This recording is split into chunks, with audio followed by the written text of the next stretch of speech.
Open your cerebral cortex and shift your lobes into upper beta phase, because you are going to have Bitcoin knowledge transmitted directly into your vestibulocochlear.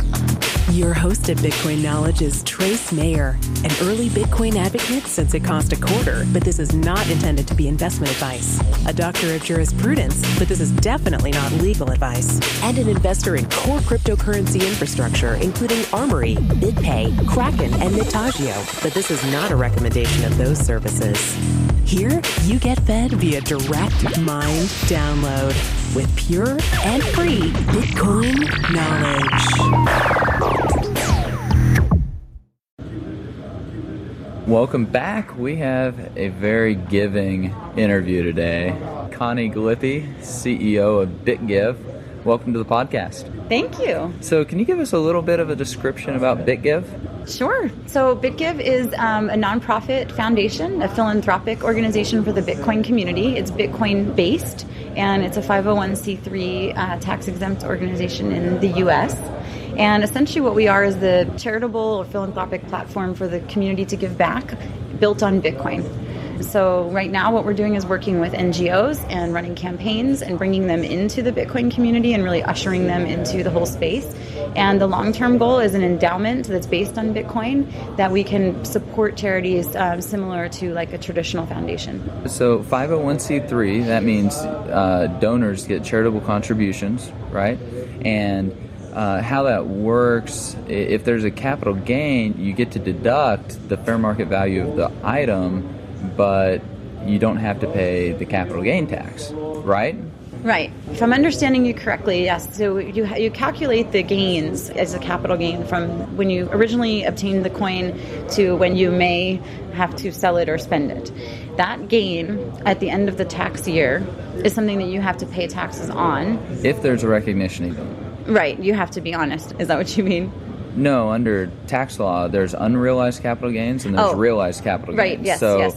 If you have an unrealized capital gain, you don't have any tax liability due. But if you have a realized capital gain, then you have tax liability due. Right. But you can have charitable deductions. Right, and, that offset that. And this is a way to offset some of the, take a deduction for charitable contribution. Absolutely. But what I'm getting at is, like, let's say you bought your Bitcoins at $1, and then they rose and their fair market value is $500, and you contribute them to Bitgive, then that $500 unrealized capital gain, neither Bitgive nor you have to pay tax on that. Correct. And that's part of the tax law to encourage charitable giving. Right, exactly. Churches take advantage of this, the American Red Cross, that's why people get the 501c3 status with the IRS. Yes. Because it's a way for the tax code to encourage charitable giving. So it benefits both parties. And Bitgive has this IRS status. Yes. Which is pretty exciting, because then you can begin to use Bitgive to make charitable contributions and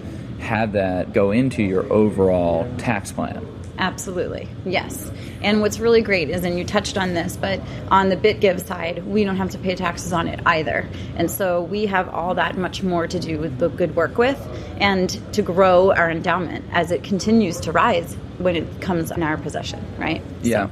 I have friends and they're like, help me get some Bitcoins. We'll set aside time next week. And I'm like, no, just download Bread Wallet, and they download it, and I send them $5 worth of Bitcoins as a gift. And I want them to not only receive Bitcoin, I want them to have the experience of sending some Bitcoin. Right. So, we actually brought up the Kenyan Water Project. Yes. And I was like, okay, I sent you the Bitcoin, so you need to send the Kenyan Water Project some Bitcoin so that you get experience sending Bitcoins.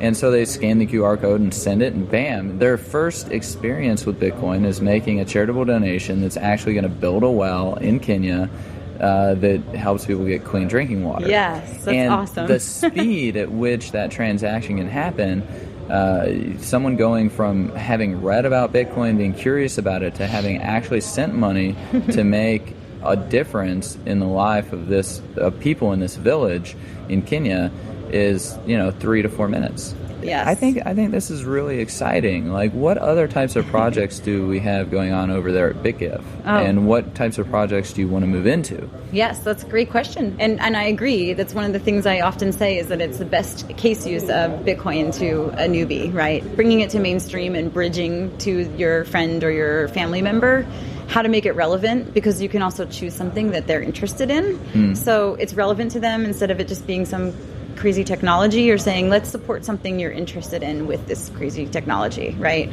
So it's a really great way, I think, to bridge to mainstream. But to answer your question about other projects, so we did finish the water project campaign, and we raised over $11,000 for them for the well. It's under construction now, which is really exciting.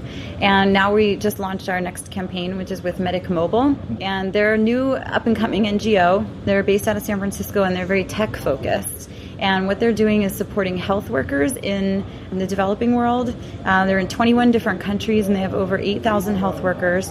And the health worker is a volunteer in their community that's responsible for usually about 50 different people's health care. The traditional way of approaching that has been that they visit each person, they collect any health information issues that they need addressed, they accumulate all the information, and they walk however many miles and however many days it takes them to get to the closest doctor. They get all of the health instructions from that doctor for all 50 of these people, and then they walk however many miles and however many days back to deliver this information. And you can imagine what might happen in that time frame. It gets rained on, it gets eaten by a hyena. Exactly. All types of stuff. Exactly. And, these poor people who are sick and waiting for this care, maybe not even alive anymore when this guy gets back, or he may not make it back, right? I mean, there's so many things can happen. Yeah, it's very dangerous over in Africa. I had some family friends that actually got attacked. I think they were in Nairobi or somewhere, but wow. Got hijacked, basically, the vehicle they were on.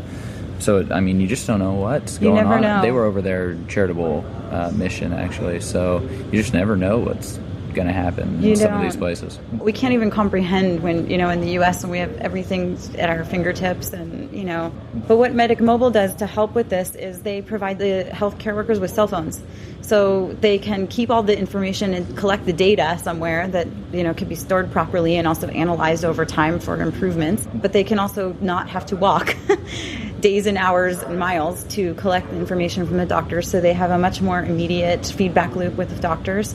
And of course, the healthcare is improving, people's lives are being saved, and because of the data collection, they're able to improve upon things and see where there's issues and start working on different things. So it's a pretty amazing organization. So that's our current campaign. We also launched one here today at the Latin American Bitcoin Conference, just for the conference here, but it's for Techo, which is a Latin American organization that works to build homes for people who don't have homes, or they may be, oftentimes living in dirt, which is living in the favela, or the shanty town. Yeah, it's like they don't have a roof over their head. They're living in dirt that's mud when it rains. It's really horrible conditions. And these homes are prefab, already, come in pieces essentially. And volunteers help and actually build the homes with the family who will live in it. So it's a very powerful experience for everybody involved. And of course, there's the outcome of a home for this family to live in. So that's another one that we have going right now. And we're looking at a few others. We're talking to some really large organizations that we're trying to, part of what I do is a lot of outreach and education to NGOs about Bitcoin. And we're trying to bring them into the community. As you can imagine, it's a process and it takes some time sometimes. So, hey, free money. Yeah. They should be willing to take it from anywhere it comes. Yeah, you would think it would be that easy, but so we're working on a few of those. And of course, I have a lot of nonprofits coming to me all the time to, looking for support financially, or how do we get into Bitcoin, or questions about Bitcoin. And I do the best I can to service a lot of the NGOs, but it's very challenging because it's just me. So oftentimes, I'm not able to do what I would like to, and we don't have a lot of resources that can easily be distributed to support them in a more efficient way until we can develop those resources. So getting kind of information technologies solutions built out. We've got all these places throughout the world, Africa and South America, India, Bangladesh, Philippines, like the massive typhoon hits the Philippines every other week, right? We can really do a lot to help people on the ground with Bitcoin. I mean, it can, because it transfers instantaneously. It's literally like cash. I mean, when you have the credit card networks go down from one of these natural disasters, if you're totally reliant on that type of system, then it can pose a big threat and problem. You might want to give money, but you can't actually get it there. Right. Which is a big problem. Yes, absolutely. My friend Eli, when the hurricane happened in Haiti, he actually chartered a private jet and put a bunch of doctors and nurses on it, and they flew to Haiti. Wow. Like, he paid for it all himself out of pocket. That's awesome. And he put a status update on his Facebook. And, I always kind of think of it, it's always kind of chilling. He's like, working triage in Haiti, deciding who lives and who dies. Yeah. Because there just aren't enough people to help everybody in need, and like, this person's got a broken leg, this person's internally bleeding, and this person's doing that, and you have to choose which one you're going to help. In a lot of cases, if you don't have the resources, get there in time. Those minutes, those hours can make all the difference. Absolutely. In a lot of cases. And Bitcoin can really be that glue that helps people help faster. Help when the help is actually needed. Absolutely. And not just wait until everything kind of has cleared up. Right. Yeah, absolutely. And that's where I'm aiming with this too. It's more of a long term I'm learning, because that's sort of the vision that I see with, leveraging the technology, right? But the infrastructure isn't in place. So we've found that even though that's what we want to do, right now there's not really a way to get the money to them and know that it's going to a trusted source, right? You could send it to an individual, but you don't know who they are or what they're going to do with it. And the infrastructure isn't in place for them. The liquidity on the receiving side is not there. So that's where we would like to go with Bitgive in the long term and really leverage the technology. But right now, it's not really possible. So, but we were talking a lot with like 37 coins, and I'm really paying a lot of attention to like the SMS technology, the remittances, all of that stuff, because that's really where you can leverage the technology, I think. So. Yeah, and especially technology that can function even in these disaster type situations. Right, exactly. That's just critical to have things like that be able to still function. Yes. It makes all the difference. I've gone and helped clean up hurricanes and lots of other types of situations, and it's so annoying because it needs to be done, it can be done, and yet you just can't get it done. Just can't get the resources there. Yeah, I mean, as long as they have an internet connection, which, theoretically... Pretty soon it'll be coming via blimps and balloons and things from like Facebook and Google and... That's all you need. Yeah, and now you're able to like communicate and be transferring value and like getting things done, and really down the future, we might even be having like drones that are able to fly out and deliver bottles of water or all types of stuff like that, or food. I mean, we just don't know. Right. The relief pod could be some type of a pod on the back of a truck, and it shows up and opens up, and all these drones fly out with water and like go find people to give them to. I mean, that's cool. Like, Bitcoin used to be science fiction. Yeah. I bet. Like, these types of things will be coming. And in fact, we might even be able to be using blockchain technology where that's a business, where people are paying insurance premiums, and like then the drones will know who to deliver the water to. I mean, there's all types of applications of this Bitcoin and blockchain technology that people just don't currently understand or even envision. Right. And, it'd be really cool, if we had that type of infrastructure built, because then people could just make a donation and bam, like, that 10,000 volt water bottles are going to get distributed in this particular area. It's like an airdrop almost. It's like just done. Yeah. It would be really, really cool. It'd be really nice. So what are you most optimistic about in this space? Like in the Bitcoin industry, Bitcoin space, particularly charitable giving, like, what are you most optimistic about? That's a good question. I don't think anyone's asked me that before. Other than completely agreeing with you and your previous statements, the whole concept of Bitgive was built on the fact that I really see the technology being like the next .com boom, the next internet, or bigger. How many lives have been saved because of cell phones? Right, exactly. It's probably hundreds of millions of lives have been saved because of cell phones. Yes. And if we can actually capture that one aspect of it with Bitcoin, all these feature phones that are all over the developing world, if we can integrate Bitcoin, that's why I'm so interested in the SMS technology.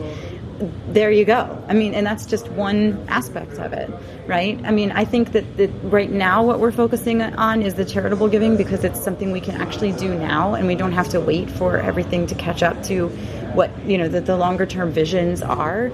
But there's so much more that we can do once we're able to, right? So it's simple right now. It's about bringing NGOs into the space, explaining to them the benefits of Bitcoin, getting them, excited about it, raising funds for them and supporting their work.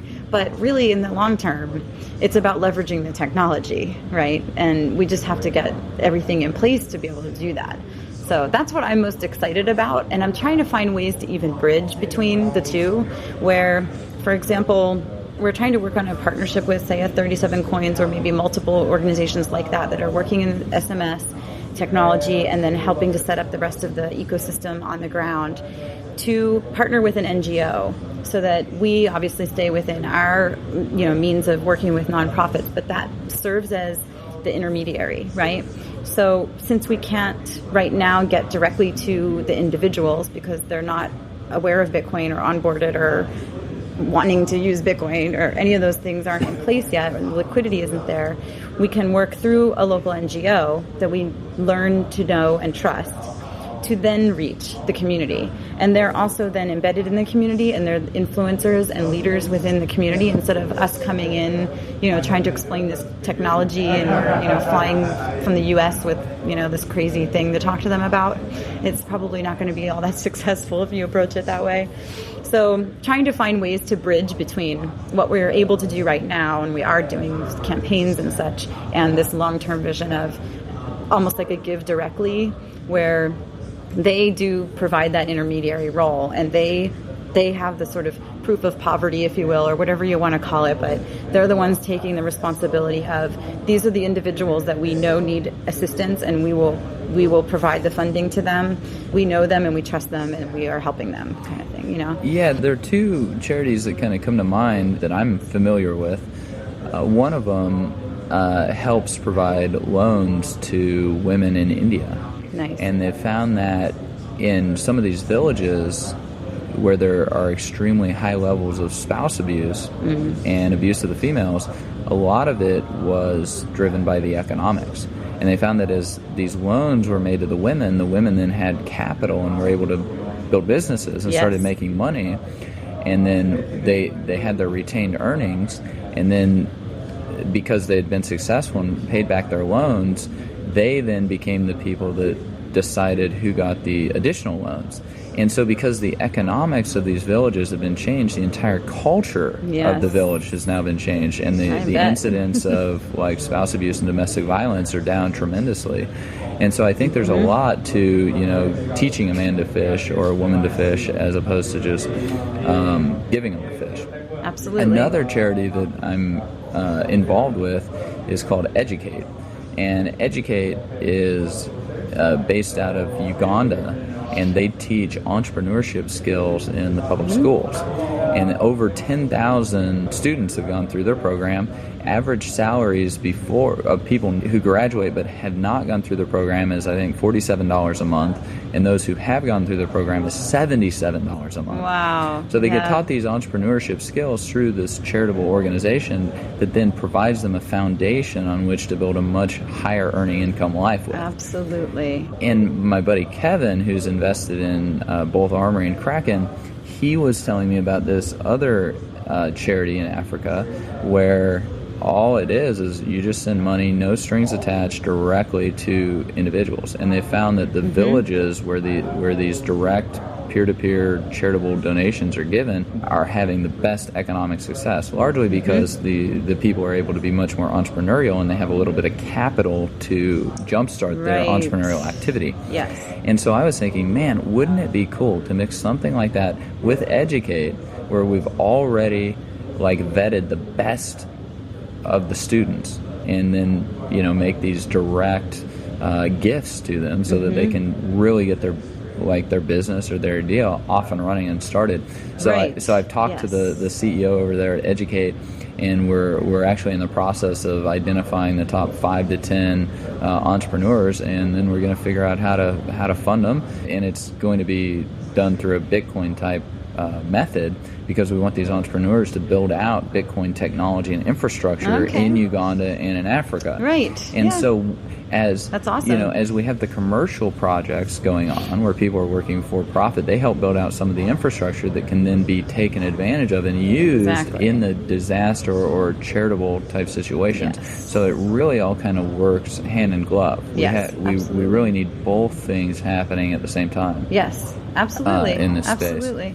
Yeah, and I think you might have been referring to Give Directly, which is the organization that Give Directly. Funding goes right to the people. Uh-huh. But they provide that intermediary role where they're making sure that they identify those people, Yeah, so it's not going to the local Somali warlord or something like most foreign aid does. Yeah, and I know when the Philippines relief effort, we had a campaign for Save the Children, there were other people who were raising funds and giving them to their friends in the Philippines, right, to help on the ground. But you can do that when it's your friend and and you trust, and you're willing to put that out to your network and say, hey, I trust my friend, I want you all to donate to this person. But that doesn't work on a larger scale where you have a nonprofit that has to follow, we got rules that we can't just be blindly giving money out. The IRS would be all over that. Right, exactly. Yeah, it kind of reminds me of the Bitcoin documentary with James D'Angelo, my buddy who's got the World Bitcoin Network, very popular YouTube channel. Oh, yes. And I think I was remember just that you got he had the kid in Uganda who's the brother of his, I saw that video. his friend, and he it sent was him his sister-in-law his sister-in-law's brother or something. Yeah. And he sent him $30 worth of Bitcoins, and he said, you know what, change those into Ugandan shillings and I'll send you more. Send you more, yes. What a great way to mix the charity with building out the exchange market. Exactly. Right? And building those connections and getting people to actually learn how to use the technology, build a little bit of market, all of that stuff. Yeah.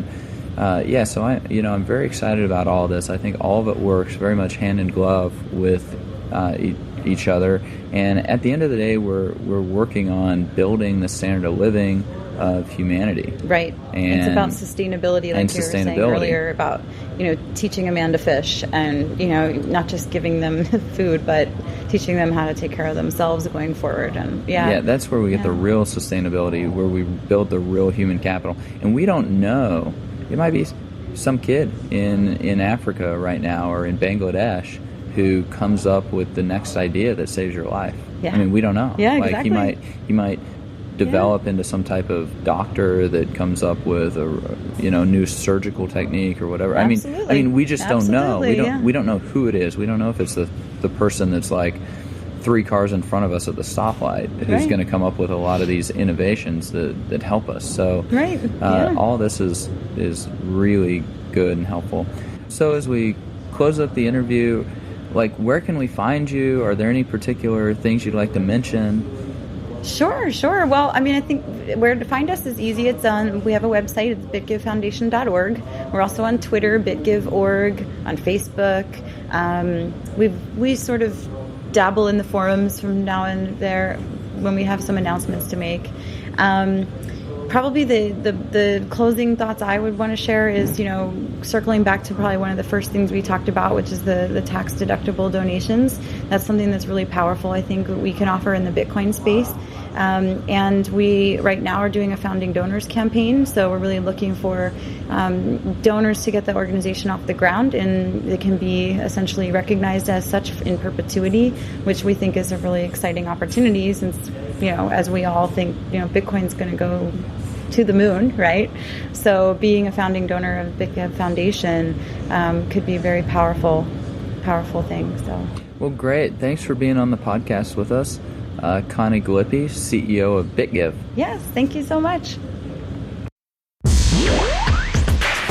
Be sure to get a copy of the free Bitcoin Guide at freebitcoinguide.com. Got a question or suggestion? Record your voice at bitcoin.kn. Don't be shy. To help the show, share bitcoin.kn with friends, post about it on Reddit, and otherwise spam the interwebs. Your iTunes comments and 5-star reviews are very important to us. Please continue tuning in to the Bitcoin Knowledge Podcast, where we release interviews with the top people in the Bitcoin world. Now take some choline and let that Bitcoin knowledge consolidate.